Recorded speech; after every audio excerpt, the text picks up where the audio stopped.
Hi everybody, Stefan Molyneux from Free Domain Radio. Hope you're doing well. So I've been asked for my thoughts on this topic, which I will provide to you. Be careful what you want. You just might get it. Prepare to be offended. So the topic is the mass sexual assaults committed by migrants on German women at the New Year's Eve celebrations in the city of Cologne. And some of the reports are, quote, German police are investigating reports that scores of women were sexually assaulted and mugged in the Cologne city center during the New Year's Eve celebrations in what a minister called a, quote, completely new dimension of crime. Is it really? Is it really a completely new dimension of crime for a lot of North Africans to be involved in rape? A woman said, they surrounded us and began to grope us. Their hands were everywhere. I had fingers in every bodily orifice. So, nose, ears, mouth, possibly eyes, vagina, rectum. Okay, that is an attack of a many-handed North African squid tentacle of rapiness, and that's what was happening to scores of women. The police president, Wolfgang Albers, said, quote, sexual crimes took place on a huge scale. The crimes were committed by a group of people who, from appearance, were largely from the North African or Arab world. Naturally, the German media leapt into inaction by failing to report it for at least a couple of days, I guess before social media revealed what had happened. The police chief said one of the victims had, in fact, been raped. A volunteer policewoman was among those said to have been sexually assaulted. One victim said, when we came out of the station, the train station, we were very surprised by the group we met, which was made up only of foreign men, Scotsmen. Actually, that's me. Of course it was foreign men. We walked through the group of men. There was a tunnel through them. We walked through. I was groped everywhere. It was a nightmare. Although we shouted and hit them, the men didn't stop. I was horrified and think I was touched around 100 times over the 200 meters. Wait, so women with 40% less body strength than the average men hit these young men from about the ages of 18 to 35, by old reports, hit them with their little fists, but nothing happened. Boy, haven't they seen Star Wars? Women can do everything. Women can take down men 3 times their size. Every video game, what have they lied to us? Lied? One investigator told the Kölner Express, quote, the female victims were so badly pushed about they had heavy bruises on their breasts and behinds. Now, of course, as a woman, this is completely terrifying. As a man, it's completely terrifying because you don't know where it's going to end or what's going to happen. Look, there's a thin veneer between civilization and barbarity. Who would have known? Well, men know, but we'll get to that in a moment. So Angela Merkel, of course, has an open-door policy on refugees, letting in about 1 million North African and Arab refugees into Germany. The police insisted that the alleged perpetrators of these gropes and rapes were not new arrivals to Germany, to which one can only wish one had 18 hands for the facepalm. See, if they were new arrivals, apparently that would be better. The defense of the police is to say, oh no, these are North African men who've been in German society for a long time. How could this... Are you people mad? This is even worse, that they've been in German society, these men, for a long time, and still organize their gatherings of rapey finger fests on German women. No, it's okay, because even after they've been here for a long time, this is what they do, so how could you be against migration? My patience with the planet is atomically paper thin. Barbara Steffens, the Minister for Emancipation, whatever that is, in North Rhine-Westphalia, government said the New Year's Eve incident was, quote, the tip of a very unpleasant iceberg. She called for a larger societal condemnation of a male abuse of power. Ah, yes. Let's cast the net wide to include all men. Although, I think it's fair to say, my dear lady, that it was a woman who let 1 million Muslims into Germany, mostly young men. I'm not sure that could quite be categorized as an abuse of male power, unless Angela Merkel is hiding something rather surprising in her granny panties. Quote, what is particularly disturbing is that the attacks appear to have been organized. Around 1,000 young men arrived in large groups, seemingly with the specific intention of carrying out attacks on women. Yes, I have no doubt that this was the plan. It's called testing the resolve of your enemy. So Lara Logan was one test of the resolve. How would the West respond to 60 Minutes correspondent rape at the hands of, 200 Muslim men when she was covering the Arab Spring and she was in Egypt? That was a test. How would society respond to that? Well, of course, the feminists went completely mental over made-up rapes in the Lena Dunham novels, or autobiographies, and also made-up rapes of the University of Virginia and so on. But the actual rape of someone like Lara Logan, which we'll get to in a few minutes, no word at all. So when these kinds of events occur, they're testing the resolve. Are Western men and Western women, do they care about protecting their own vulnerable women at all? And of course, the answer so far appears to be no. And in there, you're going to get more and more of these kinds of things. Oh, another fun thing that these fine young migrants did, these refugees from terrible times who are coming to build a new life of peace, tolerance, diversity, and kumbayaness, they actually lit fireworks and fired them into the crowd. And one woman ended up with a burn in her neck that will leave a lifelong scar. Yay! Diversity. Sometimes, diversity does require skin grafts. Quote, police in Hamburg are now reporting similar incidents on New Year's Eve in the party area of St. Pauli.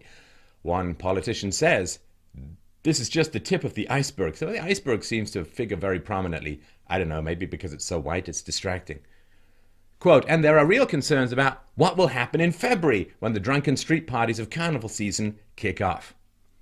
Quote, a British woman visiting Cologne said fireworks had been thrown at her group by men who spoke neither German nor English.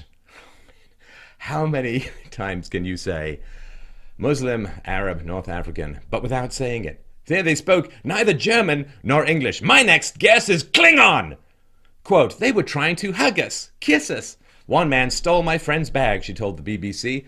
Another tried to get us into his private taxi. I have been in scary and even life-threatening situations that I've never experienced anything like that. Well, you might want to kind of get used to it or just stay home. Like the way that women in Muslim countries do, where they generally can't leave the house without a male relative for reasons that I think German women are beginning to vaguely understand. The Justice Minister in Germany warned against linking the crimes to the issue of migrants and refugees. See, one government official has no trouble linking North African Islamic attacks against white German women, nothing to do with migrants and refugees, but the one German minister is very happy to link them to male patriarchy as a whole. So you can collectively judge males as a whole as male power, but boy, don't you collectively judge those migrants and refugees. Quote, in Hamburg, several women told police that gangs of men had molested and robbed them on New Year's Eve on the Reeperbahn, a street known for its boisterous nightlife. Boisterous does not exactly include something that you want to be drugged if your proctologist did to you. Some similar attacks were reported in Stuttgart. A policeman who was outside the Cologne train station during the New Year's Eve trouble told the city's Express News website that he had detained 8 suspects. He said they were all asylum seekers carrying copies of their residence certificates. However, quote, there was no official confirmation that asylum seekers had been involved in the violence. So you find them, they're asylum seekers, but you can't confirm it because, reality is racist. Commentators in Germany were quick to urge people not to jump to conclusions. I think it's okay in life sometimes to jump to conclusions, especially if you're pushed. German NTV News says Cologne police are considering calling in reinforcements from other parts of Germany and installing extra surveillance cameras with telescopic lenses. Yeah, that's going to solve the problem. North African men at nighttime with cameras. German police, I've got a tip for you. Why don't you just go into the, say, North African communities, the Islamic communities that have recently come to your fine country, and just ask for help, because I'm sure you'll get tons of help from everyone in helping to identify these perpetrators, because they're just horrified and hate it, I'm sure, completely. Now, the German press finally started reporting the incident 3 days after it had actually happened. And I'm guessing this is because of social media reports. They finally began talking about how the men were hurling fireworks into the crowd outside the city's cathedral, which caused a mass panic among confused revelers who did not know where to turn. But then, of course, everyone was fine because Angela Merkel came out in a cape and put up her massive multicultural shield and protected everyone. And then rainbows and unicorns and voodoo magic came out of everyone's armpits and everyone... Oh, sorry, Fantasyland over. We will continue with reality. So the victims were then cornered, robbed, and sexually assaulted. Quote, the women were sexually assaulted on the breasts and in the groin area. According to the article, mobile phones and wallets were stolen.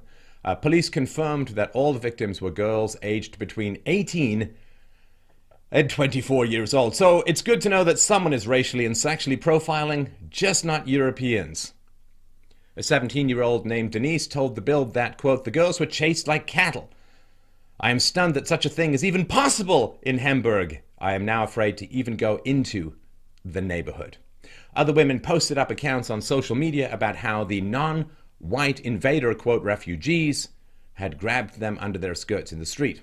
And if these women resisted, their arms were grabbed and they were threatened. Boy, it's a good thing that feminists are really focusing on European rape culture. Boy, that's really going to help. So the paper said that the situation had, quote, escalated when the young German girls refused the sexual advances made by the non-whites. Their male partners, heavily outnumbered by the refugees fleeing violence, were then savagely beaten. One of the men had to be admitted to the hospital with severe lacerations to the face. The unsuspecting whites were, quote, cruelly beaten by the non-white mob, and one of the women was beaten so badly she suffered a broken nose, several cuts to the face, and had to undergo an emergency surgical procedure at the local hospital. I'm sure performed also by the ex-superwoman Angela Merkel, who was going to solve all of this. So yeah, I mean, this is one reason why Muslim women in Muslim countries generally can only go out if they're accompanied by a male relative. Now, in the Blame the Victim department, Cologne's female mayor has suggested that women perform or adhere to a code of conduct to avoid these kinds of situations. So you don't want to lecture the North African men who are doing this squid finger rapey fest. What you want to do is lecture the women and tell them to change their behavior to avoid these kinds of sexual assaults. Because apparently now blaming the victim is fine if the victim is white. So the suggested code of conduct includes maintaining an arm's length distance from strangers. You know, strangers. Strangers with no perhaps identifiable physical characteristics. Just strangers. So maintain an arm's length distance from strangers. To stick within your own group. Stick within your own group. That could be taken a bunch of different ways, but I think she just means your own multicultural friends. Ask bystanders for help, or to intervene as a witness, or to inform the police if you are the victim of such an assault. So, German ladies, welcome to your new trip to the mall. Keep an arm's length from everyone, stick to your own group, ask bystanders for help, or to intervene as a witness, or inform the police if you're the victim of such an assault. Yay. Can't you feel the freedom and the joys of multiculturalism coming out of your pores as we speak? Oh, but on the other hand, at least you get to get taxed through the nose in order to pay for these mobs who generally attack and assault people. Lovely. So I just want to put out a couple of thank yous and shout outs with all due sympathy to these German women. First of all, number one, thank you, mainstream media. You are doing an excellent job of politically correctly driving people to my show. Thank you so much. That is fantastic. The more that you avoid these basic facts, the more racist you are, the more anti-European and anti-white and anti-women you are. Fantastic. Thank you. Great job avoiding the facts. In most of the mainstream media, they say, well, men attacked, just men. So great job aggregating it to men and not talking about the reality of the situation. That just causes more people to abandon you in droves, brings them to shows like mine where they get the truth and some facts. And so good job, mainstream media. I also would like to say a big shout out and thank you to feminists. A wonderful, wonderful job, because feminists are really wrapped up in complaining about microaggressions like mansplaining, when men explain something that women already know, or for instance when a man sits in a subway and lets his knees spread because the little boys need a little air. Well, it's really great that feminists are focusing on Western microaggressions and focusing on made-up rape statistics and creating rapes and frats and so on.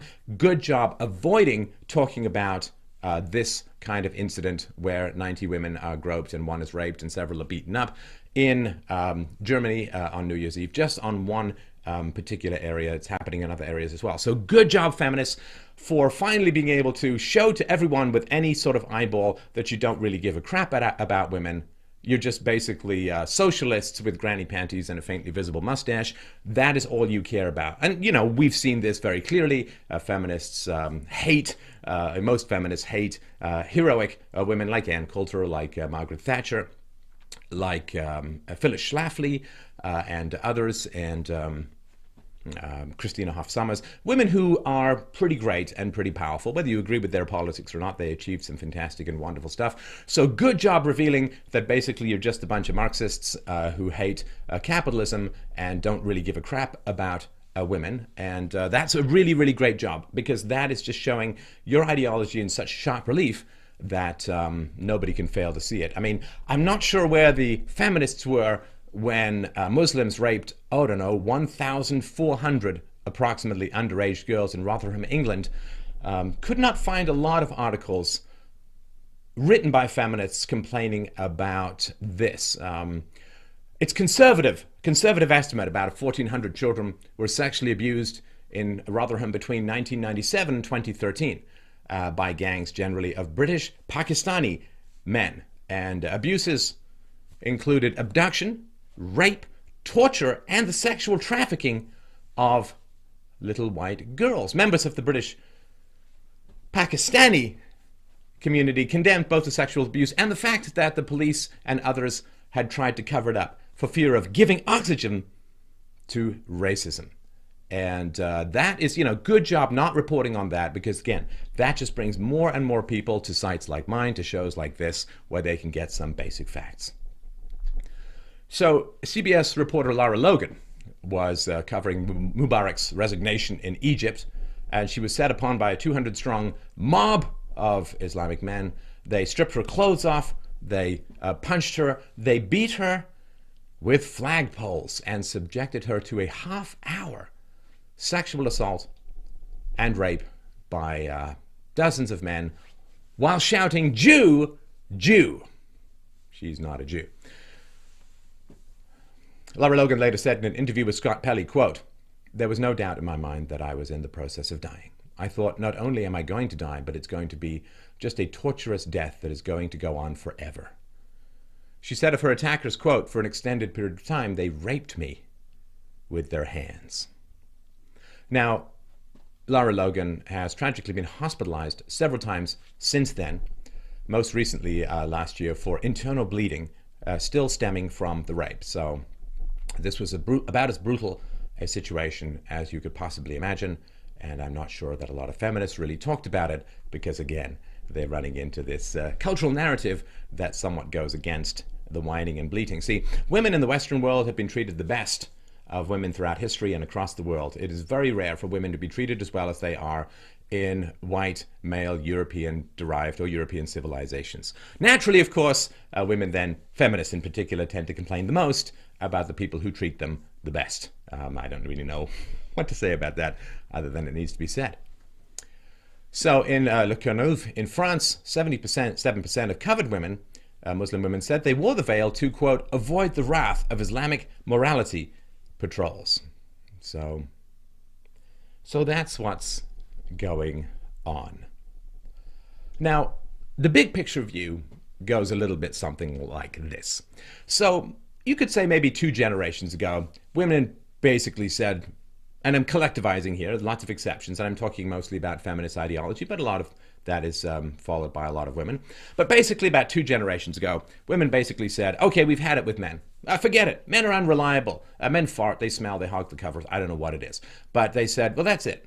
We are not going to rely on men anymore. We're going to rely on the state. The state is going to give us money if our husband or boyfriend runs off after impregnating us, as if we are not the gatekeepers of sex and always have been throughout history and across most species, that the women say yes or no to sex, and men will basically screw anything with half a hole. Warmed up watermelon for the win. So women said, well, forget that. Men are unreliable. The state is perfectly reliable. We're going to rely not on marriage to men. We're going to marry the state, and the state is going to take care of us, and the state is going to give us free health care, and the state is going to give us free pensions, and the state is going to take care of our kids and give us free education and subsidies and welfare and you name it. And so women went for the state. Now, because women went for the state, they could start to denigrate men enormously because they don't need men anymore because the government is paying their bills. Now, the state is an abuser. The state is an agency that initiates force against anyone. And so the relationship, while initially exciting and thrilling, has become increasingly desperate and negative, with women being trapped in welfare states because there's this welfare cliff where you have to make a huge amount of money to overcome or make more than the benefits being trickled out by the state to you. So women are being trapped in this situation. Birth rates among whites are down enormously. Whites were rapidly becoming an endangered species, partly because women also go for the state to take and pillage men's resources if the marriage doesn't work out, again, as if the women are not responsible for who they choose. Men propose, women dispose. Men ask women for sexual access. Women say yes or no. But apparently it's all men's fault when it doesn't work out. So in the selling, like I go to a store and I buy something, and apparently it's the store's fault if I don't like it. So when women went for crazy divorce laws, alimony laws, child support laws, family court crap, which has driven men away from marriage enormously. And women also said, guns are icky. So, men have been disarmed, and so men can't fight back when it comes to these kinds of attacks. Germany, of course, has some of the most strict gun control laws in the States, which is why it's like, I don't know, beg people for help, ladies. If you get raped by a bunch of North African men, just beg people for help, or at least ask them to be witnesses. And so men are no longer interested in protecting women. Women have used the state to screw over and steal from men repeatedly throughout the last couple of decades. And not all, but, there's been a strong trend that way. So men have kind of abandoned it and said, okay, well, women say that they're equal to men. They never need men to protect them. They're never dependent on men. A woman needs a man, as the saying goes, like a fish needs a bicycle. So, okay, we'll withdraw ourselves, and you're no longer able to be protected by men. You're no longer going to be protected by men. And so the fact is, of course, that the world is still a very dangerous place. And it is a very dangerous place for the most vulnerable, i.e., children first and foremost, but women secondly, which is why in the Titanic, male privilege was always about women and children first, because it's all kinds of privilege to drown an icy death while women are sailing away in a lifeboat. So men are not down for protecting women because they've been nagged and told that women are perfectly capable and equal to men, and that it's an unjust, evil, white patriarchy that oppresses and demonizes women. So, when you're told you're oppressive and evil, what do? Well, as a decent gentleman, you tend to stay away. And so the fact is that women are out there not understanding anymore that the world is a dangerous place and that other cultures do not have the enlightened views of women that Western culture has developed over the last few hundred years. And so it's like, yeah, everybody come in. We're all the same, man. It's all equal. We don't need men because the state's going to take care of us. Well, what was the state to do? In Cologne on New Year's Eve, there were hundreds of policemen floating around that city that night, and the policemen didn't even know what had happened. Oh, and who got sexually assaulted? A volunteer policewoman. Oh. So this is not going to work out. You're not going to be protected by the state. The state is going to trap you in poverty, is going to trap you in the criminal-producing machine box of single motherhood, and men are not that interested in protecting you anymore because men created a safe space for women, and then women thought, oh, the whole world is safe, so everyone can come in. And let's not even talk about the left and multiculturalism. The left has no interest in multiculturalism whatsoever. I've never seen a leftist newspaper say, hey, I don't think we got enough Republicans or conservatives or classical liberals or libertarians in here, so we got to start spreading things out and make sure we get a culture of view. No, everyone's got to be leftist all the time, no matter what. And they're not interested in multiculturalism any more than the feminists are going to invite Sarah Palin, who is a very accomplished woman on the right. They're going to put her down and make fun of her. And when comedians call her the "see you next Tuesday" word, they won't say a word about it because they're not interested in diversity and they're not interested in women.